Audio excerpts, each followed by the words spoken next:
અમદાવાદના બોપલમાં હોર્ડિંગ તૂટી પડવાની ઘટના બાદ પણ એજન્સીઓ શ્રમિકોની સુરક્ષા બાબતે નિષ્ક્રિય જોવા મળી રહ્યા છે। શહેરમાં અનેક જગ્યા પર માર્કેટિંગ એજન્સી દ્વારા હોર્ડિંગ લગાવાય છે। પંચવટી પાસે હોર્ડિંગ લગાવતા સમયે કોઈ પણ શ્રમિક સેફટી સાધન સાથે જોવા ન મળ્યું। બોપલની ઘટનામાં 3 શ્રમિકોના મોત બાદ પણ તંત્ર નિંદ્રામાં જોવા મળ્યું। ફરીવાર આવી ઘટના બને તો જવાબદાર કોણ તે એક મોટો પ્રશ્ન।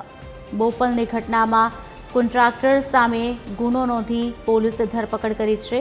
જો કે મુખ્ય એજન્સીની મોટી માછલીઓ સામે કોઈ કાર્યવાહી કરાઈ નથી।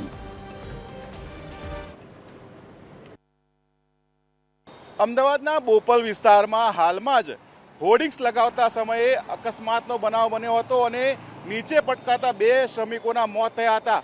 હજુ પણ અમદાવાદમાં અનેક જગ્યાઓ પર હોર્ડિંગ લગાવવાની કામગીરી દરમિયાન જે સેફટી મેજરમેન્ટ્સ છે તેનું ધ્યાન રાખવામાં ન આવતું હોય તે પ્રકારના દ્રશ્યો જોવા મળ્યા છે।